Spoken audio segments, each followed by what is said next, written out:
इतने में अंदर चप्पलों की आहट सुनाई पड़ी। चंदर ने देखा सुधा और बिनती आ गई थी। सुधा अपनी चप्पल उतारकर अपने कमरे में चली गई और बिनती आंगन में आई। बुआ जी के पास आकर बोली, लाओ हम तरकारी काट दे। चल हटोहर, पहले नहाव जाए के, कुछ खाए तो नहीं रही हो, इतनी देर कहाँ घूमत रही हो। हम खूब अच्छी तरह जाने तू हमार नाक कटवा के रही बो, पतुरियन के ढंग से सीखे है। बिनती चुप, एक तीखी वेदना का भाव उसके मुंह पर आया। उसने आंखें झुका ली, रोई नहीं और चुपचाप सिर झुकाए हुए सुधा के कमरे में चली गई। चंदर क्षण भर खड़ा रहा, फिर सुधा के पास गया। सुधा के कमरे में अकेले बिनती खाट पर पड़ी थी, औंधे मुंह, तकिया में मुंह छिपाए। चंदर को जाने कैसा लगा। उसके मन में बेहद तरस आ रहा था इस बेचारी लड़की के लिए, जिसके पिता है ही नहीं और जिसे प्रताड़ना के सिवा कुछ नहीं मिला। चंदर को बहुत ही ममता लग रही थी इस अभागिनी से। वह सोचने लगा, कितना अंतर है दोनों बहनों में। एक बचपन से ही कितने असीम दुलार, वैभव और स्नेह में पली है और दूसरे प्रताड़ना और कितने अपमान में पली, और वह भी अपनी ही सगी माँ से जो दुनिया भर के प्रति स्नेहमयी है, अपनी लड़की को छोड़कर। वह कुर्सी पर बैठकर चुपचाप यही सोचने लगा, अब आगे भी इस बेचारी को क्या सुख मिलेगा। ससुराल कैसी है यह तो ससुर को देखकर ही मालूम देता है। इतने में सुधा कपड़े बदलकर हाथ में किताब लिए उसे पढ़ती हुई उसी में डूबी हुई आई और खाट पर बैठ गई। अरे बिनती, कैसे पड़ी हो? अच्छा तुम हो चंदर, बिनती उठो। उसने बिनती की पीठ पर हाथ रखकर कहा। बिनती जो अभी तक निचेष्ट पड़ी थी, सुधा के ममता भरे स्पर्श पर फूट फूट कर रो पड़ी। तो सुधा ने चंदर से कहा, क्या हुआ बिनती रानी को? और बिनती भी जोरों से सिसकियां भरने लगी। तो सुधा ने चंदर से कहा, कुछ तुमने कहा होगा। 14 दिन बाद आए और आते ही लगे रुलाने उसे। कुछ कहा होगा तुमने, समझ आए। घूमने के लिए उसे भी डांटा होगा। हम साफ साफ बता देते हैं चंदर, हम तुम्हारी डांट सह लेते हैं। इसके ये मतलब नहीं कि अब तुम इस बेचारी पर भी अपना रोब झाड़ने लगो। इससे कभी कुछ नहीं कहना, अच्छी बात नहीं होगी। तुम्हारे दिमाग का कोई पुर्जा ढीला हो गया है क्या? मैं क्यों कहूँगा बिनती से कुछ? बस फिर यही बात तुम्हारी बुरी लगती है? सुधा बिगड़ कर बोली। क्यों नहीं कहोगे बिनती को कुछ? जब हमें कहते हो तो उसे क्यों नहीं कहोगे? हम तुम्हारे अपने हैं तो क्या वो तुम्हारी अपनी नहीं है? चंदर हंस पड़ा। सो क्यों नहीं है, लेकिन तुम्हारे साथ न ऐसे निभा न वैसे निभा। ये सब कुछ हम नहीं जानते। क्यों रो रही है ये? सुधा बोली धमकी के स्वर में। बुआ जी ने कुछ कहा था, चंदर बोला। अरे तो उसके लिए क्या रोना? इतना समझाया तुझे कि उनकी तो आदत है, हंसकर टाल दिया कर। चल उठ, हंसती है कि गुदगुदाऊं? सुधा ने गुदगुदाते हुए कहा। बिनती ने उसका हाथ पकड़कर झटक दिया और फिर सिसकियां भरने लगी। नहीं मानेगी तू? सुधा बोली। अभी ठीक करती हूँ तुझे मैं। चंदर पकड़ो तो इसका हाथ।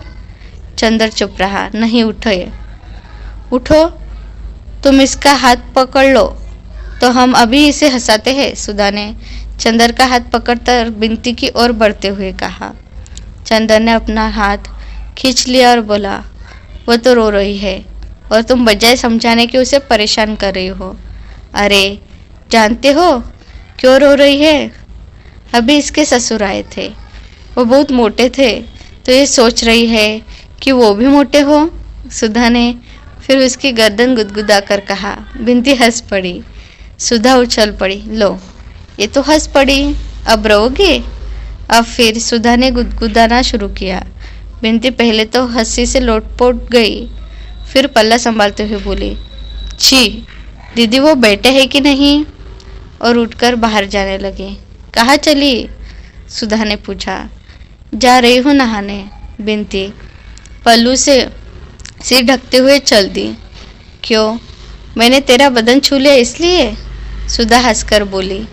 ए चंदर, वो गेसू का छोटा भाई है ना हसरत, मैंने उसे छू लिया तो फौरन उसने जाकर अपना मुंह साबुन से धोया और अम्मी जान से बोला मेरा मुंह झूठा हो गया। और आज हमने गेसू के अख्तर मियाँ को देखा, बड़े मज़े के हैं। मैं तो गेसू से बात करते रही लेकिन बिनती और फूल ने बहुत छेड़ा उन्हें, बेचारे घबरा गए। फूल बहुत चुलबुली है और बड़ी नाजुक है, बड़ी बोलने वाली है और बिनती और फूल का खूब जोड़ मिला, दोनों खूब गाती है। बिनती गाती है? चंदर ने पूछा। हम तो रोते ही देखा है। अरे बहुत अच्छा गाती है, इसने एक गाँव का गाना बहुत अच्छा गाया। अरे देखो, वह सब बताने में हम तुम पर गुस्सा होना तो भूल ही गए। कहाँ रहे 4 रोज? बोलो, बताओ जल्दी से। व्यस्त थी सुधा, अब थीसिस 3 हिस्सा लिख गई थी। इधर हम लगातार 5 घंटे से बैठकर लिखते थे। चंदर बोला। 5 घंटे? सुधा बोली। दूध आजकल पीते हो कि नहीं? हाँ हाँ, 3 गाय खरीद ली है। चंदर बोला। नहीं, मजाक नहीं, कुछ खाते पीते रहना, कहीं तबीयत खराब हुई तो अब हमारा इम्तहान है। पड़े पड़े मक्खी मारोगे और अब देखने में हम नहीं आ सकेंगे। अब कितना कोर्स बाकी है तुम्हारा? कोर्स तो ख़त्म था हमारा, कुछ कठिनाइयाँ थी सो पिछले 2 हफ्तों में मास्टर साहब ने बता दी थी, अब दोहराना है। लेकिन बिनती का इम्तिहान मई में है, उसे भी तो पढ़ाना है। अच्छा, अब हम चले। अरे बैठो, फिर जाने के दिन आओगे? आज बुआ तो चली जाएंगी, फिर कल से यही पढ़ो ना। तुमने बिनती के ससुर को देखा था? हाँ देखा था। चंदर उनकी रूपरेखा याद करके हंस पड़ा। बाप रे, पूरे टैंक थे वे तो। बिनती की ननद से तुम्हारा ब्याह करवा दे, करोगे? सुधा बोली। लड़की इतनी ही मोटी है, उसे कभी डांट लेना तो देखेंगे तुम्हारी हिम्मत। ब्याह? एकदम से चंदर को याद आ गया, अभी बुआ ने बात की थी सुधा के ब्याह की। तब उसे कैसा लगा था? कैसा लगा था? उसका दिमाग घूम गया था, लगा जैसे एक असहनीय दर्द था या क्या था जो उसकी नस नस को तोड़ गया एकदम। क्या हुआ चंदर? अरे चुप क्यों हो गए?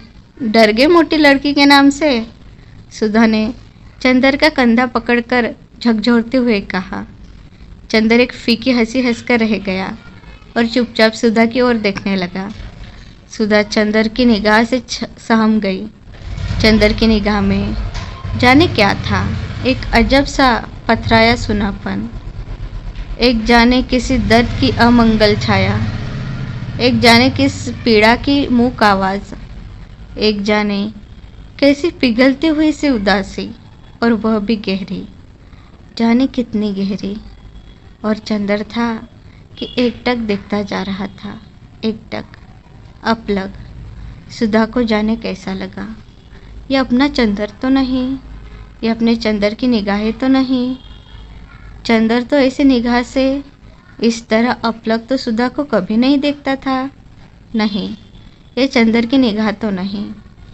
इस निगाह में न शरारत है, न डांट, न दुलार और न करुणा। इसमें कुछ ऐसा है जिससे सुधा बिल्कुल परिचित नहीं, जो आज चंदर में पहली बार दिखाई पड़ रहा है। सुधा को जैसा डर लगने लगा, जैसे वह काँप उठी। नहीं, यह कोई दूसरा चंदर है जो उसे इस तरह देख रहा है। यह कोई अपरिचित है, कोई अजनबी, किसी दूसरे देश का कोई व्यक्ति जो सुधा को चंदर, चंदर, तुम्हें क्या हो गया? सुधा की आवाज़ मारे डर के काँप रही थी। उसका मुंह पीला पड़ गया, उसकी सांसें बैठने लगी। चंदर, और जब उसका कुछ न बस चला तो उसकी आंखों में आंसू छलक पड़े। हाथों पर एक गरम गरम बूंद आकर पड़ते ही चंदर चौंक गया। अरे सुधी, रो मत। नहीं पगली, हमारी तबीयत कुछ ठीक नहीं है, एक गिलास पानी तो दे दो। सुधा अब भी काँप रही थी। चंदर की आवाज़ में अभी भी वह मालूमियत नहीं आ रही थी। वह पानी लाने के लिए उठी। नहीं, तुम कहीं जाओ मत, तुम बैठो यही। उसने उसकी हथेली अपने माथे पर रखकर जोर से अपने हाथों से दबा ली और कहा, सुधा। क्यों चंदर? कुछ नहीं। चंदर ने आवाज़ दी, लेकिन लगता था वह आवाज़ चंदर की नहीं थी। न जाने कहाँ से आ रही थी। क्या सिर में दर्द है? पिंथी, एक गिलास पानी ला दो जल्दी से। सुधा ने आवाज़ दी। चंदर जैसे पहले सा हो गया। अरे, अबे मुझे क्या हो गया था? तुम क्या बात कर रही थी सुधी? पता नहीं। तुम्हें अभी क्या हो गया था? सुधा ने घबराई हुई गौरैया की तरह सहम कर कहा। चंद्र स्वस्थ हो गया। कुछ नहीं सुधा, मैं ठीक हूँ। मैं तो यूं ही तुम्हें परेशान करने के लिए चुप था। उसने हंसकर कहा। हाँ, चलो रहने दो, तुम्हारे सिर में दर्द है ज़रूर से, सुधा बोली। बिंती पानी लेकर आ गई थी। लो पानी पियो। नहीं, हमें कुछ नहीं चाहिए, चंदर बोला। बिंती, ज़रा पेन बाम ले जाओ।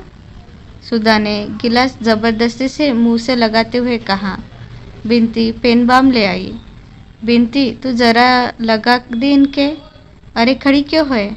कुर्सी के पीछे खड़ी होकर माथे पर ज़रा हल्की उंगलियों से लगा दे। बिंती आज्ञाकारी लड़की की तरह आगे बढ़ी, लेकिन फिर हिचक गई। किसी अजनबी लड़के के माथे पर कैसे पेन बाम लगा दे? चलती है या अभी काट के गाड़ देंगे यही मोटकी कही की? खा खा कर मुटानी है, ज़रा सा काम नहीं होता। बिंती ने हार कर पेन बाम लगाया। चंदर ने उसका हाथ हटा दिया तो सुधा ने बिंती के हाथ से पेन बाम लेकर कहा, आओ हम लगा दें। बिंती पेन बाम देकर चली गई तो चंदर बोला, अब बताओ क्या बात कर रही थी? हाँ, बिंती के ब्याह की। ये उनके ससुर तो बहुत भी भद्दे मालूम पड़ रहे थे। क्या देखकर ब्याह कर रही हो तुम लोग? पता नहीं क्या देखकर कर रही है बुआ। असल में बुआ पता नहीं क्यों बिंती से इतनी चिढ़ती है। वो तो चाहती है कि किसी तरह इसे बोझ समझकर टल सिर से। फिर चंदर, यह बिंती बड़ी खुश है। यह तो चाहती है कि किसी तरह जल्दी से ब्याह हो। सुधा मुस्कुराकर बोली। अच्छा, यह खुद ब्याह करना चाहती है? चंदन ने ताज्जुब से पूछा। और क्या, अपने ससुर की खूब सेवा कर रही थी सुबह। बल्कि पापा तो कह रहे थे कि अभी यह बीए कर ले तब ब्याह करो। हमने पापा से कहा इससे पूछने को। हमने पूछा तो कहने लगी बीए करके भी वही करना होगा, तो बेकार टालने से क्या फ़ायदा। फिर पापा हमसे बोले कि कुछ वजहों से अगहन में ब्याह होगा, तो बड़े ताज्जुब से बोली, अगहन में? सुधी, तुम जानती हो अगहन में ब्याह क्यों टल रहा है? पहले तुम्हारा ब्याह होगा, चंदर हंसकर बोला। वो पूर्णतया शांत था और इसके स्वर में कम से कम बाहर सिवा चुहल के और कुछ भी न था। मेरा ब्याह? मेरा ब्याह? आंखें फाड़कर, मुंह फैलाकर, हाथ नचाकर, कुतूहल भरे आश्चर्य से सुधा ने कहा, और फिर हंस पड़ी, खूब हंसी। कौन करेगा मेरा ब्याह? बुआ, पापा करने ही नहीं देंगे। हमारे बिना पापा का काम ही नहीं चलेगा। और बाबू साहब, तुम किस पर आकर रंग जमाओगे? ब्याह मेरा। सुधा ने मुंह बिचका कर उपेक्षा से कहा। नहीं सुधा, मैं गंभीरता से कह रहा हूँ, 3-4 महीने के अंदर तुम्हारा ब्याह हो जाएगा। चंदर उसे विश्वास दिलाते हुए बोला। अरे जाओ, सुधा ने हंसते हुए कहा, ऐसे हम तुम्हारे बनाने में ना आएंगे। अच्छा, जाने दो। तुम्हारे पास कोई पोस्ट कार्ड है? लाओ ज़रा, इस कॉमरेड को एक चिट्ठी तो लिख दे। चंदर बात बदल कर बोला। पता नहीं क्यों इस विषय की बात के चलने में उसे कैसा लगता था। कौन कॉमरेड? सुधा ने पूछा। तुम भी कम्युनिस्ट हो गए क्या? नहीं जी, वो बरेली का सोशलिस्ट लड़का कैलाश, जिसने झगड़े में हम लोगों की जान बचाई थी। हमने तुम्हें बताया नहीं था सब किस्सा उस झगड़े का, जब हम और पापा बाहर गए थे। हाँ हाँ, बताया था। उसे ज़रूर खत लिख दो, सुधा ने पोस्ट कार्ड देते हुए कहा। तुम्हें पता मालूम है? चंदर ने जब पोस्ट कार्ड लिख रहा था तो सुधा ने कहा, सुनो, उसे लिख देना कि पापा की जान बचाने के एवज में आपकी बहुत कृतज्ञ है और कभी अगर हो सके तो आप इलाहाबाद ज़रूर आए। लिख दिया। हाँ, चंदर ने पोस्ट कार्ड जेब में रखते हुए कहा। चंदर, हम भी सोशलिस्ट पार्टी के मेंबर होंगे, सुधा ने मचलते हुए कहा। चलो, अब तुम्हें नई सनक सवार हुई। तुम क्या समझ रही हो सोशलिस्ट पार्टी को? राजनीतिक पार्टी है वो। यह मत करना कि सोशलिस्ट पार्टी में जाओ और लौट कर आओ तो पापा से कहो, अरे हम तो समझे पार्टी है, वहाँ चाय पानी मिलेगा, वहाँ तो सब लोग लेक्चर देते हैं। धत, हम कोई बेवकूफ़ है क्या? सुधा ने बिगड़ कर कहा। नहीं, सो तो तुम बुद्धि सागर हो, लेकिन लड़कियों की राजनीतिक बुद्धि ऐसी ही होती है, चंदर बोला।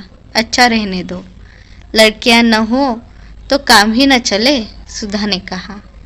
अच्छा सुधा, आज कुछ रुपए हो दोगी? हमारे पास पैसे ख़त्म हैं और सिनेमा देखना है ज़रा, चंदर ने बहुत दुलार से कहा। हाँ हाँ, ज़रूर देंगे तुम्हें, मतलब ही कही के, सुधा बोली।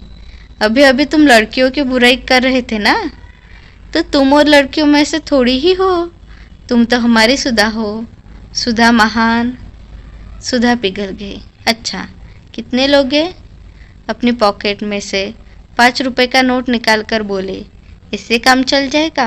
हाँ हाँ, आज ज़रा सोच रही है पम्मी के यहाँ जाए, तब सेकंड शो जाए। पम्मी रानी के यहाँ जाओगे? समझ गए, तभी तुमने चाचा जी से ब्याह करने से इनकार कर दिया। लेकिन पम्मी तुमसे 3 साल बड़ी है, लोग क्या कहेंगे? सुधा ने छेड़ा। उफ, तो क्या हुआ जी, सब यूं ही चलता है, चंदर हंसकर टाल गया। तो फिर खाना यही खाओगे और कार लेते जाओ, सुधा ने कहा। मंगाओ, चंदर ने पलंग पर पैर फैलाते हुए कहा। खाना आ गया और जब तक चंदर खाता रहा, सुधा सामने बैठी रही और बिनती दौड़ दौड़ कर पूड़ी लाती रही।